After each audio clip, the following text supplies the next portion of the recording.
Somebody's trying to sneak in my friend, and it ain't gonna be no like that. Be very careful of what you allow in your spirit, Dio, especially in America.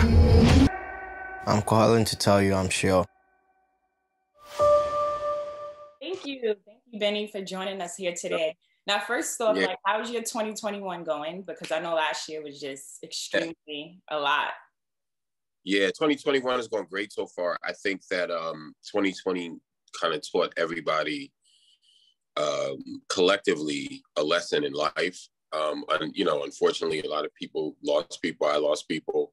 But it definitely, for those that sort of we made it through, you know, we have an opportunity now to not take anything for granted. And I think for me, that's kind of what it did. So now I'm looking at 2021 totally different than I've ever looked at any other year, with career, with family, with everything. It taught me the most of the values, what real values are, what's important. You know, some of the things that we place a lot of importance on really didn't mean anything in the scope of the bigger picture. You know, family is really the most important thing, because, you know, money comes and goes and all this other, but that's the constant.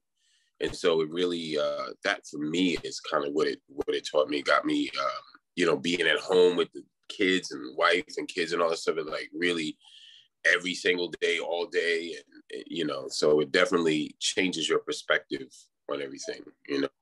Right, yeah. Definitely, for sure. And you brought up family. Now, family played a major role in Tazmanian Devil. Yeah. So let's jump right into that. I watched the film last night, and it was truly amazing. Like, I really like how it blended African culture and African American culture together. And Deo, played by Abraham, he came to America from Nigeria and really thought that he was going to live this American dream, but it really wasn't too American-like, because especially with his father, his estranged father. So can you tell me a little bit more about that? Yeah, you know, the thing that drew me to the script, to be involved in a movie, really was that father-son dynamic. The pledging of it all for me was part and parcel, you know, just part of the film. You know, I'm an alpha, and so is Solomon. And so when we you know, I could relate to that so much. But whenever you, as a creative, do a film, a feature film, or something like that, you want to find something that everybody can relate to in the story, right? And so if it was just a story about hazing or just a story about pledging, that's not something that everybody can connect to. But the story is so universal. You're talking about a kid who comes from Africa, to live with his father. He's only seen his father, I think, if I can remember, like 4 or 5 times in his life. And every time he sees him, it's at these pivotal moments in his life. And he looks at his dad as like a god, so to speak. And so he has this vision of what his father is like. And when he decides to go and live with him, he realizes this man is not anything like he thought he was. And so he tries to seek outside of the family. He goes to college, to Black college, to HBCU, and sees the brotherhood in the fraternities, and realizes that is what family, you know, the way those guys interact with each other is what he's been missing. And so that's how he gets drawn into the fraternity, to pledging. Yeah, that's amazing. And you and Birdman are executive producers of it. So when did you join the actual cast and stuff like that? The production. So the production started in late 2018 and then finished up in 2019. As the film was being edited, it's a completely independent film. And I say that, you know, with all pride, and really all shouts go to Trisha Woodgett and Solomon. Trisha is the producer, and she's the one that got us the script, and she's the one that found the initial seed money for the film. When I got involved, I wanted to be involved with the film, not so much as somebody to kind of tell him what to do, because I feel like, you know, each filmmaker has their own voice, right? And I would never want to hamper on that voice, but I would want to help him realize what that voice is. And so I came on board in that capacity, but then when the film ran out of money, I realized I had a different responsibility. And so at that point, I reached out to Birdman and gave him a call. And him and I have been friends for 20 years. I've done tons of Cash Money videos, but aside from that, we have a really great mutual respect and friendship with each other. And so we talk about a lot of things. And we've been talking about getting into the movie and television business together. So I felt like this was a very good first step opportunity. You know, I showed him a small clip of a couple of scenes edited together, and he loved it. He called me back in like 2 minutes and said he's in. Wow. Yeah. That's good. I'm happy that everyone got on board. And Solomon, this is his first film, and he won an award as well. The John Singleton Award for the first feature film for Black Musical Festival, I believe so. It was the American Black Film Festival. So that's really big. Yeah, it's the ABFF. Is Jeff Friday is the president and founder of that festival. It's been around for 20 plus years now and has grown. I mean, they've produced so many amazing directors. Ryan Coogler came out of there. I had a project there. Like, everybody's come out of there.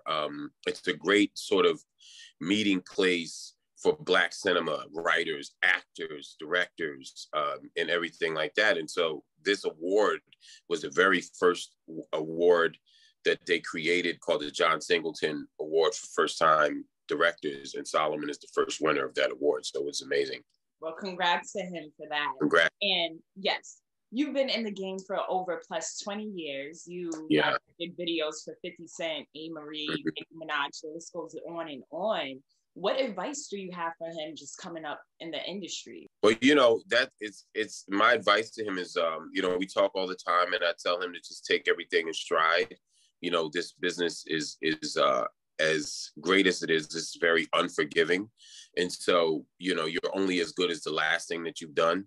Is kind of what it is. You know, what have you done for me lately, kind of thing. So at this moment, you know, he's done an amazing job writing and directing and producing as well on this film. And so for me, it's like, once that's done, he should be thinking about the next project and what is the next project that he wants to do and already be ready. So he sort of has that in mind right now. And I just tell him to keep moving forward. Television is a big medium, right? It really is the only medium, if you think about it. All these huge movies are now being shown on TV.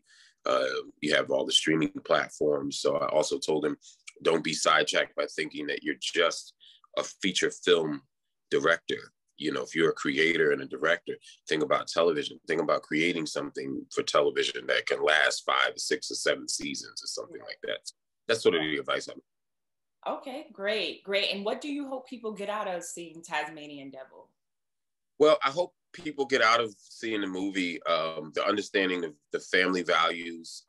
There's a thread of faith that runs through the film. And although it's not a faith-based movie, it does go into the Black church and how we sort of view things. That's a very complicated world and a very complicated thing to navigate, the understanding of what the Black church really is. Yeah. And I think this film touches on it slightly. And what I would like it to do, you know, most films are supposed, when you watch it, right, you're supposed to walk away feeling some kind of way about it, you know, and it's those movies that you remember for the rest of your life, or the ones that just hit a nerve or something. Like, you know, like City of Gods for me was a movie that I saw, and it's still with me to this day because it was so fearless in how they shot it and the scenes and all that stuff. And I think Solomon was the same way in this film with the pledging and the hazing and stuff like that, because it's such a controversial topic in our community and with the Black fraternities and sororities. But he went at it head on. And so a lot of the people who I've spoken to who are in Black Week-led organizations and interviewed with, they all unanimously have said, man, this is like, you know, it brought back a lot of memories, you know, and so it touched the nerve, right? And then people that have never been in fraternities or sororities have had some issue with their father or mother. And then they said, oh man, it's really touched the nerve on this. So that's what I hope it does. I hope the film just wakes up something in each person that watches it, either takes them to a place. And if it takes them to a bad place, that's okay too, because hopefully that can wake up something to help you move forward, you know? Right, right. And I like how at the end, the father kind of like smiled and was kind of proud of his son. So it kind of resolved the issue, what was going on, but it leaves like on a good note. So that's Yeah. happy about Yeah. that. And was one of the reasons why you hopped on board was because you was in a fraternity and you pledged for Alpha Phi Alpha? Well, I think that, you know, I wanted to, well, the good thing is that Solomon is an Alpha as well. And so I knew that he would respect the idea of fraternity, although in the film, Tau Alpha Zeta is a fictional fraternity. People that know me and know will realize that I'm frat, and so they will have a certain perspective on the film, right? So I thought it was important that if a film like this is being made, that it be handled with care, because again, this is a very delicate thing in our society. And the other part is that, you know, the Black Greek letter organizations, I think for the last 10 to 15 years, we sort of have not been in the forefront of things that we should be doing. And this past summer really showed what our responsibility to the community was. So I was really proud to see, like, you know, watching some of this stuff on CNN and stuff like that. And you would see groupings of alpha men together, or groupings of omegas together, or kappas, or AKAs and deltas, like out front marching and protesting and stuff like that. And it really made me proud, because I was like, okay, if this is what's needed to wake all of us up again, then it was worth it, you know, in terms of the protests itself were worth it. So I think that this film sort of reminds our community of what rite of passage is. And once you get through that rite, the responsibility that we all have, you know? Right. Yeah. I think you hit it right on the head with that. But I was researching you. I didn't know that you was like a security guard for Spike Lee. Is that true? It's funny. Somebody else said, no, I wasn't. It's funny. I don't know where that came from. So the long and short of it is, I was an intern for Spike Lee on the movie Clockers. Clockers. 1995. Yeah. Okay. 94. The movie came out in 94. And so no, it wasn't security, but when there was a film called Woo that was shot in New York, and it was with Jada Pinkett Smith and Tommy Davidson, and I was a PA on that film. And at some point in time while we were shooting in Brooklyn, I was assigned to Jada to walk her back and forth from set to the trailer, wait for her and all that stuff. So at some point in time, I was like the point person. They didn't really have security there. And she got approached by some stranger had come out, and because Tupac had just died, and he had come out and said some crazy thing to her. And I sort of stepped in and, you know, and played security at that moment, right? And maybe that's where that story comes from. But no, I definitely was not doing any security. Okay. Well, thank you for clarifying that. Someone need to change your Wikipedia, because that's... Yeah, somebody got a bit... People type all kinds of stuff in there. Right. You know? Right. Yeah. So that's why I had to ask, because I'm like, wow, that's Spike Lee right there. So I know he probably gave you some type of advice. But I see that you just posted Uptown. Uptown gave you recognition, you and your colleagues. Yeah, Hype Williams and Director X. And I agree with all of that. Y'all really changed the landscape of music videos. So hearing that, like, how does that feel for you? Like, because you're living out your purpose.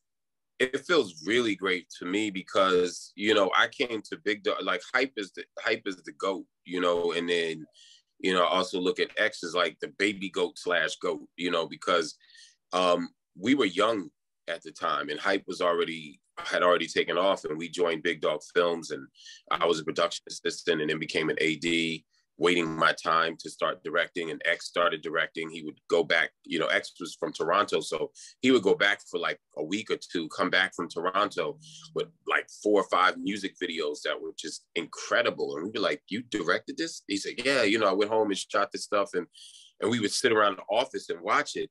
Right. And I knew, I was like, this was like 1998. And I'm like, this kid's about to destroy the game. Yeah. So when he started to direct, him and I would join it. I tell a joke, it's like Batman and Robin, but he was the Batman and I was Robin. And, you know, I was like his assistant director on a lot of his jobs. And then I got a chance to direct. So it was very interesting. At one point, him and I, when we both were directing, we shared an office on in the city in Midtown and in Chelsea actually, and his office was right next to mine. And so when he would be writing on a song, he would blast the music through his wall. Then I went out and bought these speakers and put the speakers, turned them to the wall, and would blast my music and stuff like that. It was like, you know, we were like, you know, we had a lot of fun. You know, those are my brothers. So even to be mentioned in that article amongst those guys, to me, is just incredible, because I don't even look at it like that. I just looked at it as me being inspired by the music, trying to just be creative, direct, trying to give the public something amazing to look at, you know, and just us three, but there's also so many others, you know, Chris Robinson and Darren and Billy and Diane Patel and I mean, you know, the list goes on and on. I think one day somebody will probably do a documentary or something about those times, you know, about the, yeah. I should definitely make it happen. So I know you're up to like date with what's going on social media, and Swiss Beat have like verses. Would you ever consider that if they have one for like music videos? So we did one, you know, we did something on a smaller scale. It's called the Action Live series. Okay. And it was put together by a couple of friends of mine who are in the industry. A brother named Kareem Johnson. He works at Atlantic. He's the video commissioner at Atlantic Records. Okay. My brother H&Ev, who's an AD. My brother Angel Rodriguez, who's another AD assistant. AD means assistant director. And they put together this series where they wanted to this was during the lockdown and stuff, where directors could come on and sort of versus each other. But it really turned into like really sort of a love fest and an appreciation for each other's work. And so I did one with Eve Rivera, and it was very interesting. Yeah, because, you know, I look at Eve as like where I stopped, Eve picked up and just took off. You know what I mean? And we sat, man, we was like 2.5 hours. I think you could find it. It still may be on my Instagram, on my IG, under the stories. It might still, not the stories, but under the IG live. Oh, okay. Yeah, it still may be there, I think. But it was great. You know, we played like 20 music videos, talked about them. We talked about career. I've known Eve for a long time, and I never realized, you know, how much respect he really had for me and stuff like that. And he probably at the same time didn't realize how much respect I had for him. Mm-hmm. And just to watch him go from where he was, now he's on television and stuff like that, and working with 50 and all stuff. So it's all good. You know, the one thing I will say this, the one thing about our community, and when I say that, I'm talking about the music video director community. We always, in the early days, man, we were so supportive of each other. Like there was a time, and I might be giving out too many secrets, but there was a time when like, if we had like a big job or something, for example, I did, I Need a Girl Part 2. Yes, okay. Diddy. And so budgetarily, we had shot like 2 other videos. And so financially, we didn't have the finances to hire like a full second unit directing team, because it was so much to do. And we had one day and it was Miami and all this stuff.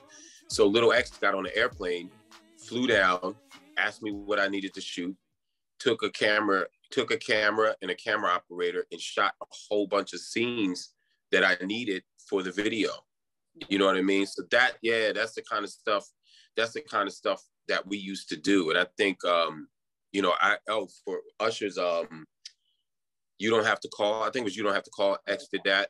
It was the same thing. Like I went to LA.